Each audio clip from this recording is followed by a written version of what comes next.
In this video, let us continue to solve problems based on the sector of circles. We've got a problem here which reads like this. The short and long hands of a clock are 4 centimeters and 6 centimeters long respectively.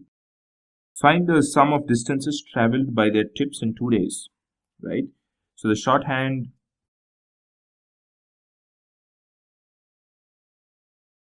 is nothing but the hour hand, and the long hand is nothing but the minute hand. So to start off, what we have to figure out is that how much, how many hours, how many minutes or whatever that is they travel, how many rounds do they go in 2 days. So the shorthand, the hour hand travels like what? How many circles does it complete in two days? In 1 day, I think it completes, 1 day's got 24 hours, right? So it finishes one circle in 12 hours. So 24 hours, it's 2 times. So 2 days, it's 48 hours, and it's got to be 4 times. So shorthand, that is the hour hand, completes 4 rounds in 2 days, right? And the minute hand, that is nothing but the long hand, that completes a circle in 1 hour, right? So in 1 day, it's 24 rounds, and in 2 days, it's 48 rounds. So it's 48 rounds. So if you figure out this one, then it's done. I mean, from now it's pretty much simple. So we need to find the sum of the distances traveled by the tips in 2 days. So now 4 rounds translates to what? 48 hours. Again, 48 rounds translates to 48 hours. So now what we have to do next is, so let's find the distance moved by the tip of the hour hand.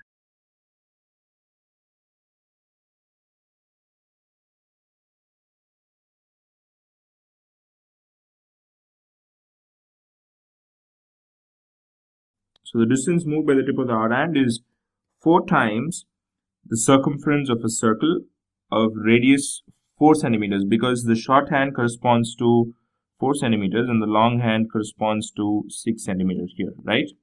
So that's what it is. So 4 times the circumference of a circle of radius 4 centimeters, right? So that is going to be 4 times multiplied by 2 times 22 by 7 times 4, because 2 pi r, right? So this is in centimeters. So this is giving us 704 divided by 7 centimeters. So this is the distance moved by the tip of the hour hand in 2 days. It is 704 by 7 centimeters. So in 2 days, now we are done with the shorthand, right? Now we have to do the long hand. The long hand completes 48 rounds, right? So it's 48 times the circumference of the circle of the radius 6 centimeters, because the length of the minute hand is 6 centimeters. So let me put this into one box so that you don't get confused. And we are going to have another box. So yeah, now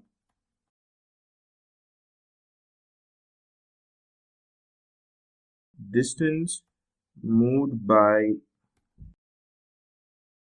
the tip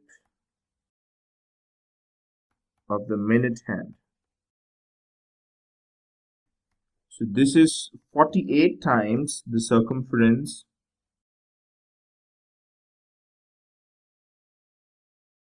of a circle of radius 6 centimeters, right? So it's going to be 48 times 2 pi r, that is 2 times 22 by 7. Pi is 22 by 7, r is 6 centimeters in this case, which when solved gives us 12,672 by 7 centimeters. So these are the distances traveled by the short hand and the long hand, or the hour and the minute hand, respectively, in 2 days, right? But the question is, we need to find the sum of the distances traveled by the tips in two days.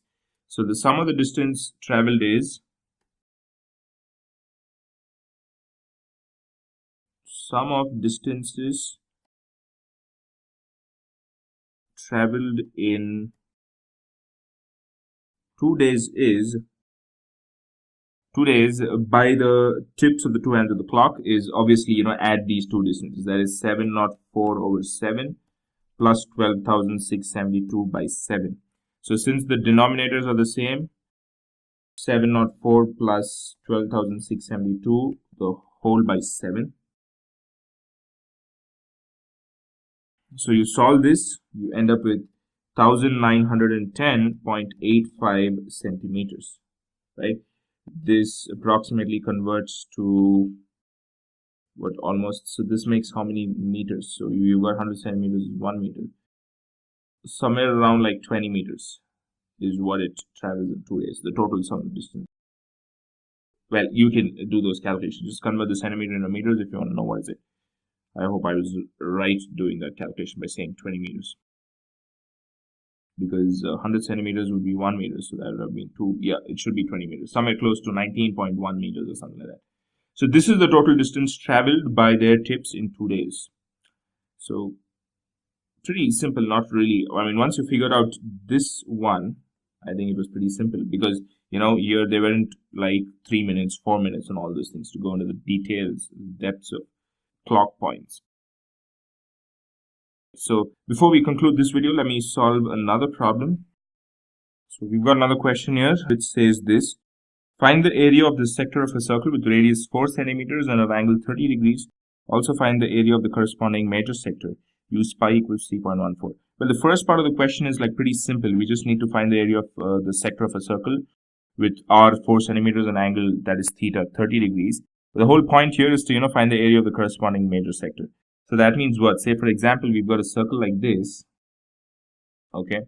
And then say if got a center here, and then say this is the sector that is given, this is 4 centimeters, this is 4 centimeters, and it is 30 degrees here. So what we have to do is we need to eventually find the area of the corresponding major sector. The major sector is this one.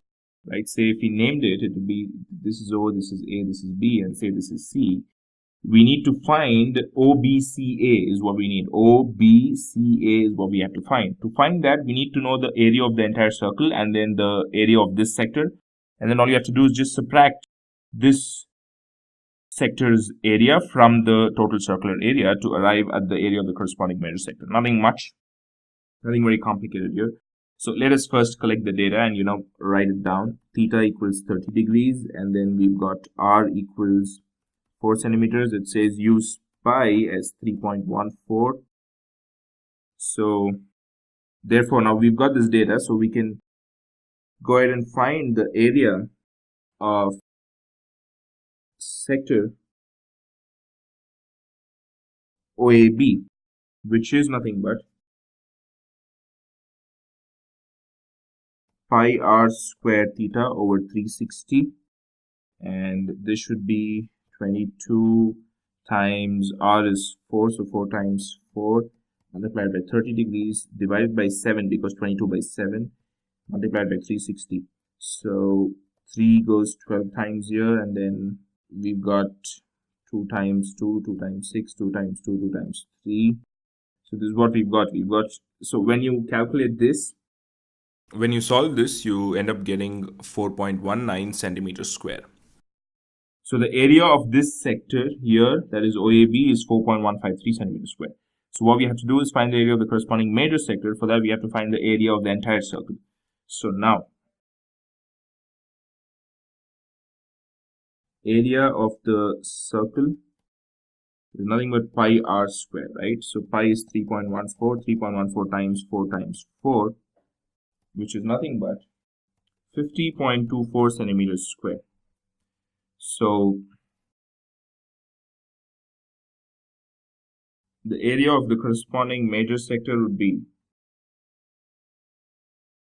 subtracting the area of this minor sector from the entire circular area, that's all.